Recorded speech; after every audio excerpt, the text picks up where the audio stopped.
Mayor, noong 2019, wala kayong narinig na sinisi ko yung sinundan ko kasi walang iniwang pera. Nag-move on kagad ako. Bakit? Bumoto na nga kayo ng bagong mayor. Ibig sabihin, ayaw nyo sa patakbo ng nakaraan. Tama mali? Nag-move on tayo. Inayos natin. Umaangat na tayo. Bigla nagka-pandemya. Sinong mag-aakala na darating sa buhay natin? Unang dumating yan sa mga ninuno natin. 1918, 1918 ang huling nangyaring pandemya. More or less. Ngayon, tayo mga nangabuhay, nakaranas ng takot. Baka tayo'y mamatay dahil sa COVID-19. Nakaranas ng hirap ng buhay. Pandemya, ano nasira? Ekonomiya. Pag walang ekonomiya, walang trabaho. Pag walang trabaho, walang picha. Pag walang picha, walang chicha. Tama ba rin? Pero, kayo na mga nasarapan, sa Wakali, sanang ka hanggang doon sa Kodli. Kayo na lang ang testigo ko. Dahil yung iba'y patay na. Wala tayong magagawa. Talagang gano'n na nangyari.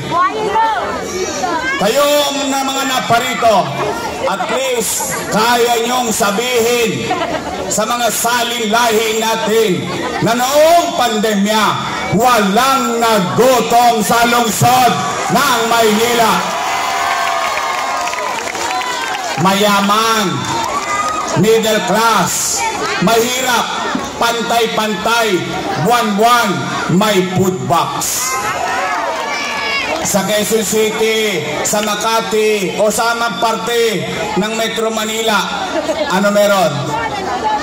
Hindi ko alam. Pero sa Maynila, sigurado ako, walang nagutom na bawat pamilya sa lungsod ng Maynila. Nakaraos tayo. Nakatawid tayo. Matanong ko lang kayo, real talk tayo ngayon. Taas ang kamay ng may anak dito. Matanong ko kayong diretsahan. Pag walang makain ang pamilya nyo, gagawa nyo ba ng paraan? Iraraos nyo? Lahat gagawin nyo? Ganon din ang ginawa ko bilang ama ng 2 milyong Manileño noong pandemya. Kaya may taong naninira, walang maikwentong nagawa, o tayo magkukwento na may kwenta. Tingnan natin, kwentahin lang natin para lang magka-idea tayo. 700,000 families times 1,000. 700,000 times 1,000, magkano? 7,000. Patay na. Ang dami ng zero. 700 million pesos buwan-buwan. Times 8. Lalo na nagka-leche-leche. 8 times 7. 5.6 billion piso. Saan ko kukunin yun? Ano, umipot ako ng ginto? Chicha pa lang yun. Remdesivir, Tocilizumab, Molnupiravir, AstraZeneca bakuna, daang milyon. Ospital ng COVID, 300 million. Sa Luneta, mabuhay lang ang mga taga Maynila noong pandemya. Isama nyo pa, naalala nyo yung unang-unang bigay? 700,000 times 1,000 pesos bawat pamilya. Naalala nyo yun? Additional 700 million pesos. O ngayon naman, ipaalala ko lang, total kwentong may kwenta eh. Taas ang kamay ng may anak na nag-aaral sa public school dito sa Maynila. Mga batang Pedro Guevara, batang Almario. O tingnan ninyo, paalala ko lang, nakatawid ba ang anak natin sa pag-aaral nung pandemya? Diba, namigay tayo 110,000 na tablet sa bawat estudyante sa lungsod ng Maynila. 11,000 laptop para sa mga teacher natin. At ito pa maganda, libre internet. Tama mali? No, magka 1 bilyong piso at 300 million pesos. Kayo na po ang magkwenta. Yung pa lang ang binibilang natin. Ngayon, ang ikinalulungkot ko, lahat daw ng ginawa ko, sabi nila, mali. Mali daw yun.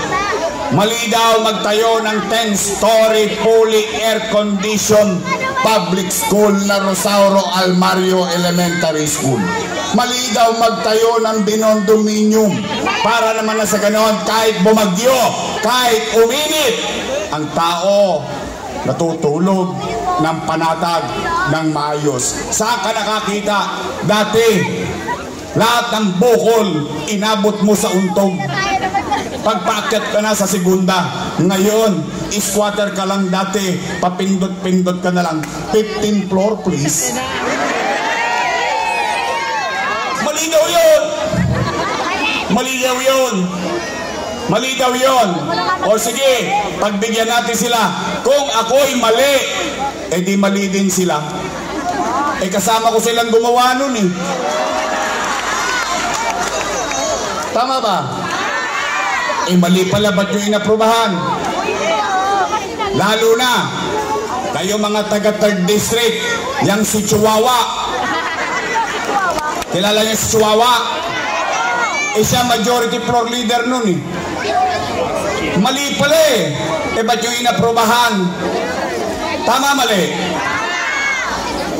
Tulong guys. Totoo, ako naman wala naman akong kinubli sa inyo. Ano sinabi ko? Magla-lockdown. Magla-lockdown. Anong pangamba ng tao? Mamatay. Magutom. Ano sabi ko sa Facebook?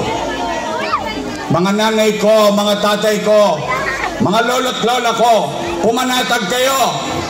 Huwag kayong mag-alala.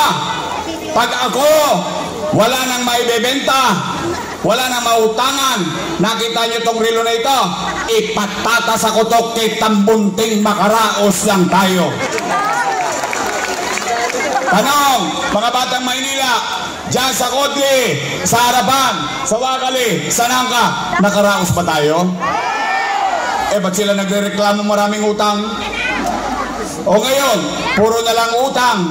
Utang, utang. Pwede ba makisuyo? Pag nagpunta sila rito, sabihin ninyo, magsilayas na raw kayo dyan, si Isko na lang magbabayad ng utang. Ang importante sa akin, tao, hindi politiko. Sila, nagsasama-sama para lang sa kanila. Ako, kahit mag-isa, basta kasama ko kayong lahat, panatag na ako. Kaya, mga nanay ko, huwag kayong mag-alala. Babalik ko na yung cake. Wala na raw yung cake. Ginawa namang 1,000 eh. Wala na raw yung insure. Wala na yung vitamins. Talaga? Konti na lang. 43 days na lang. Kumanatag kayo. Basta kung ano yung natikman nyo dati. Bigyan nawa ako ng Diyos ng lakas ng pangangatawan. Iraraos ko kayo. Itatawid ko kayo.